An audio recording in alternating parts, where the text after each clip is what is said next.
Hola, ¿cómo estás? Mi nombre es Triana y esto es Triana en Berlín y hoy te voy a contar la historia de Karl Lagerfeld. Karl Otto Lagerfeld nació en la ciudad de Hamburgo, Alemania, el 10 de septiembre de 1933, hijo de Christian Ludwig Otto Lagerfeld, un empresario con varias fábricas importadoras, y su madre Elisabeth, que era hija de un político local del Partido Centro Católico. Ya siendo famoso, Karl decía que había nacido en el 38 y que su padre era sueco, pero en un anuncio publicado por sus padres demostró que era de Hamburgo y había nacido en el 33. Pero Karl siguió festejando su cumpleaños con 5 años menos. Los Lagerfeld fueron una familia adinerada que no la pasó mal durante la Segunda Guerra Mundial, ya que sus negocios prosperaron más durante el nazismo. Y esto tiene sentido, ya que durante el proceso de desnazificación de Alemania se descubrieron documentos que mostraban que ambos padres de Karl se habían unido al partido nazi a 4 meses de haber asumido Hitler, y que además su padre recibió unos 80 trabajadores de Polonia, que en realidad eran trabajadores esclavos que el régimen enviaba a modo de agradecimiento por la lealtad a las empresas asociadas al partido. Durante los bombardeos de Hamburgo, en el 43, Karl tenía 10 años, pero poco se enteraba de lo que pasaba en la ciudad, ya que su padre había comprado una finca en las afueras, en un pueblito idílico donde Karl pasó su infancia. De niño siempre tuvo un interés por las artes visuales, sus padres eran políglotas y, como cuenta en una entrevista, cuando no querían que tanto Karl como sus hermanas entendieran algo, hablaban en francés o inglés, por lo que se esforzó desde niño en entender varios idiomas. También ha contado que de niño no le gustaba jugar, por lo que se pasaba dibujando y leyendo. Mantuvo siempre una admiración por el arte francés, por lo que no fue sorpresa que Karl se mudara a París para terminar el bachillerato ahí y mejorar su francés. Según él, motivado por el cansancio de la Alemania de posguerra y maravillado por un desfile que Christian Dior presentó en la ciudad de Hamburgo. Aunque no termina el bachillerato, en 1953 se presenta por primera vez en un concurso de diseño. El concurso lo gana Yves Saint Laurent, su gran amigo y competidor. En el 55 entra a trabajar en la famosa Maison de Pierre Bellemont gracias a un concurso de diseño de moda que gana en la categoría de abrigos. Uno de los jueces era Bellemont, para quien trabajó como asistente y aprendiz durante 3 años. Este crecimiento y aprendizaje lo lleva a obtener el puesto de director creativo de Jean Patou en 1957. Es amigo y asesor de vestuario escénico de la actriz alemana Marlene Dietrich. Ya hice un video de ella que te dejo al final. Como director creativo continuó hasta 1962, cuando decide abandonar la marca y ser uno de los primeros diseñadores en identificarse como freelance. De esta forma podía trabajar para varias marcas al mismo tiempo sin tener exclusividad. Es así como ingresa a Chloé en 1966 como jefe de diseño, trabajando junto a los fundadores de la marca, la diseñadora egipcia Gaby Aghion, que como dato de color se dice que fue ella quien acuñó la frase prêt-à-porter, en español pronto para usar o ponerse, para referirse a la ropa de todos los días, que a diferencia de la alta costura se hacía en serie y en cantidad.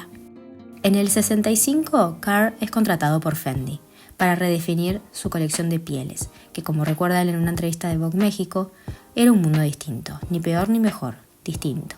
En el 67 se lanza el Big Look, creado por Kenzo y llevado adelante en París por Karl, definiendo los colores y siluetas de los años 70. Esta tendencia se despedía de las prendas ajustadas, se animaba al oversize y al volumen. Karl lleva el Big Look boho y romántico a Chloé cuando se convierte en su director creativo en 1974, donde se queda hasta 1978 y luego repite desde el 92 al 96. Lagerfeld logra establecer a la llamada hasta el día de hoy mujer Chloé, una mujer que viste prendas bohemias, blusas con volantes, encajes y bordados, encarnando a una mujer moderna, creativa y libre. A principios de los años 70 conoce al aristócrata Jacques Bacher, con quien mantiene una relación más de compañerismo que de pareja hasta la muerte de Jacques en 1989. Jacques colabora con Fendi, que en ese momento estaba bajo la dirección creativa de Karl, escribiendo y dirigiendo lo que se considera el primer fashion film del mundo de la moda. La película Histoire de se estrena en 1977. A lo largo de las escenas, Bacher muestra la primera colección de prêt-à-porter realizada por su compañero Karl Lagerfeld para Fendi. En 1983, Lagerfeld llega finalmente a Chanel, que no es la Chanel que conocemos ahora. Sí, es la misma fundada por Coco Chanel, pero en los 80 la casa estaba en decadencia y sus dueños a punto de venderla. La marca era propiedad de la familia Wertheimer. Pierre Wertheimer, junto con su hermano Paul, había establecido una asociación comercial con Gabriel Coco Chanel en la década de 1920 para producir y distribuir sus perfumes. Después de la muerte de Coco, En 1971, la marca siguió siendo controlada por los hermanos y su familia, pero la moda perdió el poderío que ostentaba. Así que los hermanos contrataron a Karl, dándole libertad creativa total para que hiciera lo que quisiese, si resultaba genial y si no, la vendían. El trabajo de Karl Lagerfeld en Chanel dio un vuelco a la Maison. Lagerfeld logró revitalizar la marca al reinterpretar sus códigos clásicos de manera innovadora, comprendiendo profundamente la visión y el legado de Coco Chanel, y trabajó para preservarlo mientras lo adaptaba a los tiempos modernos. El tweed, las perlas, el logotipo de la WC hizo de Chanel una marca cohesiva y reconocible en todo el mundo. Conservó su elegancia temporal, pero la actualizó con un toque moderno, lo que permitió que Chanel siguiera siendo relevante y atractiva para las nuevas generaciones. Lagerfeld nunca tuvo miedo a experimentar con nuevas ideas y tendencias. Introdujo elementos frescos, desde los detalles en las prendas a cambiar las simples pasarelas por grandes escenografías para los desfiles de moda. Si algo seguro es que sin Lagerfeld hoy seguramente no existiría Chanel o se hubiese convertido en otro laboratorio, como lamentablemente es hoy Balenciaga. La creatividad de Karl se extendió más allá de las prendas de vestir y en paralelo de diseñar las colecciones para 3 marcas de lujo, también destacó en la fotografía y la dirección audiovisual. Fotografió numerosas campañas para Chanel y Fendi y publicó un libro de fotografías con sus trabajos. Creó cortometrajes para Chanel y campañas audiovisuales. También diseñó un auto ajustado a sus necesidades junto a BMW, que luego se convertiría en una colección de la que nacería la línea Individual de BMW, una serie especial de vehículos Serie 7 en el año 95. Esta edición limitada combinaba el lujo y la elegancia del diseño de Lagerfeld con la calidad y la ingeniería de BMW. También se dedicó a diseñar interiores de hoteles, como en 2017, cuando Lagerfeld diseñó el Odyssey of Karl Lagerfeld, una suite de lujo en el Hotel Metropole Monte Carlo en Mónaco. La suite reflejaba su estilo único y sofisticado, combinando elementos modernos con detalles clásicos. Otro ejemplo es el Hotel Crillon de París. Lagerfeld fue responsable del diseño de 2 suites en el hotel. Sus creaciones reflejaban el ambiente refinado y lujoso del hotel, con muebles elegantes y detalles cuidadosamente seleccionados. También destaca el Hotel Sofitel So Singapur. Lagerfeld diseñó el vestíbulo y varias suites en 2014. Su diseño se inspiró en la moda y la arquitectura francesa, creando un ambiente elegante y contemporáneo.